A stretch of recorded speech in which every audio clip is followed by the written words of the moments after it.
So, kamusta, immigration tinanong mo? Stressful. Hindi siya stressful in a sense of it's difficult to go through. May mga hindi inaasahang barriers.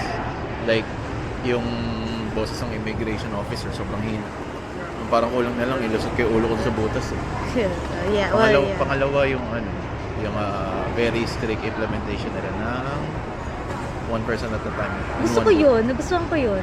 And ang mali lang kasi namin is Sobrang clingy. sobrang clingy namin yung documents namin to support our trip magkasama sa isang folder. Isang naka-arrange siya kagad. Hindi siya friendly dun sa setup ng immigration na one person at a time. Kasi nasa kabilang dulo ka, no? So sa next trip, alam na namin na kailangan may sarili-sarili ka. Pag outside, this is for immigration outside the country yung flight niyo. Well, tama naman. Kasi akala ko, magkasama tayo, tapos parang isang ganun lang. So, pag isang buklatan lang, Take off. Ay, hindi. Pagkadating na lang ng span. Ay, yung panini. So, akala ko kasi ganun, pero hindi siya, naka-arrange siya sa clear book. Tapos, ang nangyari, kailangan, individual mo siya pull out, tapos ipapakita mo. Depending sa kailangan ni immigration or treat ni immigration na tanong, mga ganyan. Sure. Pero ikaw, tinanong ka ba ng work mo? Ako kasi tinanong ako. Tinanong ko yung work ko, tapos pinakita ko yung Lahat. lahat. Pero hindi tinanong yung nature ng work ko. Tapos, ang tinanong lang sa akin ay any proof of employment you have. So, okay. Pinakita ko. Hindi na ako tinanong ng specifics about the employment, kung freelancer or whatever. Anyway, yung order yata nandiyan na ito. Okay. So yun sa akin naman, dahil teacher nga ako, medyo stricto sila. Pag government or pag private. So, I have 2 companies kasi. So, isa government, tapos isa private. So, sabi ko, pinakita ko sa kanya both IDs. Tapos sabi niya, government to? Sabi ko, yes po. May job order ka dyan. Buti nila, nakapag-print ako noon. So, nag-print ako and then pinakita ko. So, ayun na, nakita niya. So, okay na siya. Kaso, ang nangyari, sumunod ako dito kay dito. Galit sa immigration. Sabi niya, ma'am, balik ka sa akin. Doon ka labas. Strict na. Oo. Parang may kinall out sa klase na isang student na may particularly ginawa na untoward. Oo, parang ang pinagalitan na bata. Pero, reasonable. Reasonable naman. Kasalanan ko. Hindi ko kasi kagad nabasa yung parang, hindi, nabasa ko yung strictly one person at a time, pero strictly no waiting. Meron siya another sign.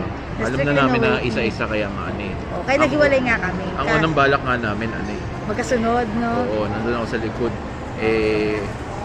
Turns out bawal din. Oo. Kailangan, as in, tuloy-tuloy dapat. No cause of delay ka talaga. Well, yeah. Gusto ko yung gano'n. At least maayos sila at may yan talaga. No? Alam mo kaming dalawa na ito. Ganun yung mga tipong environment and ruling sa kung saan man kami pupunta. Nagugustuhan talaga namin. Kasi ganun kami. Sa ibang tao, ganun kami kastik eh. So kapag ganoon kami, natutuwa no pa kami. Instead, okay, good. Moving forward, alam na namin na hindi ganito. Ganyan, diba?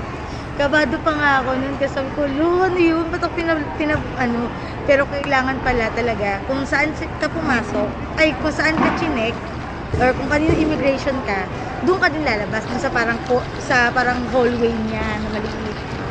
So yun, tapos pag diretso ka doon sa, tuloy-tuloy lang yung lakad mo kasi may pattern naman ng lakaran eh. Yep. So doon ko na siya inantay sa labas kasi nga, medyo sa loob kasi, bawal nga mag-antay. Ang laki-laki nung napapaskil pala doon. Strictly no waiting. Ganon. So, doon ko siya inantay. Kaway-kaway na lang ako para makita niya ako kagad. I mean, bilang bilang first time international travelers may mga ganito naman talaga ma-encounter. Kaya ayun, siguro piece of something from us is kung first time international traveler ka, international, di ba, immigration. Yes, kailangan. ayun, so kapag ka ganun, maging forgiving ka rin dun sa Patient. experiences mo. Tsaka Hindi yung ready. tulad namin na na-pressure kami and all, na nag-panic tapos hindi alam kung saan magsusuot ulit ng sapatos. Ayo. So, Yung sapatos. Eh, di naman ako nagpanic nun. Ikaw lang, akala mo nagpanic panic ako for her kasi hindi ko alam kung ano nararamdaman niya. Ano ba gusto mo? Magsusuot ka na matatapay na pa ba Oo. or madudula sa Kaya- ibang ano. Akala mo nagpanic ako. Hindi kasi, yung shoes ko is Vans na pink, lahat pink na pink. Tapos, pinagano kami, pinaglakad kami. Ay, pinagtanggal kami ng shoes kasi nga i-scan, tapos ganyan-ganyan. So ngayon, pag get ko ng shoes ko, nag-prancing ako doon sa, sa upuan. So akala niya nagpapanik ako. So ganun-ganun ako. So sabi niya, oh, nagpanik ka, ganyan-ganyan, relax ka lang. So sabi ko, hindi, kasi yung Naalalayan shoes siya ko. nun, pero Kasi nga yung shoes ko, ayoko madumi, yung medyas ko, ayoko madumihan. Kasi pag nadumihan yung medyas ko, madudumihan yung shoes ko. So, ayun yung ano no. Pero sabi ko, hindi ako papanik. Pero, Ayun. Yun lang naman. It's relatively straightforward. ang cute nun, no? Ang ganda naman. Relatively smooth. Oo. Tsaka, ayun. Pinaka-smooth na experience sa makukuha mo is from a place where all the requirements you need are prepared. Printed, mas kung ano yung easier. sa'yo, nasa iyo. Ayun. Kung may Okay, kasama ka naman. man, dapat yun nasa iyo, nasa iyo. Oo. Tsaka dun sa ano, sa pagdating naman dun sa baggage check. Sundin mo lang kung anong bawal. Tapos huwag ka magdala ng bag. Yung mga illegal kineme, no? Tapos- Lalo na sa ibang bansa. Take cues din dun sa mga nauna. Para alam mo din kung anong gagawin. Kasi sila yung nagmukatang ayaw mo na sumunod. Oo. Diba? Ayun ang Oo. Kasi naman kapal tagal mo ng maninib. ang kapal ng mga natin, nag-international flight kagad tayo, tapos Sayang nga eh. well, that's a new experience naman. Ay hindi, pinanap din pala nila sa akin na yung parang flight details, no, yun flight details. Eh naka-print out na yun. Tapos nandun naman yung mas easier sa kanila pag ground trip. Kasi makikita nila na parang, okay, talagang babalik to. Ganun. Should I follow up your panini? Yeah, you can. Ayun lang.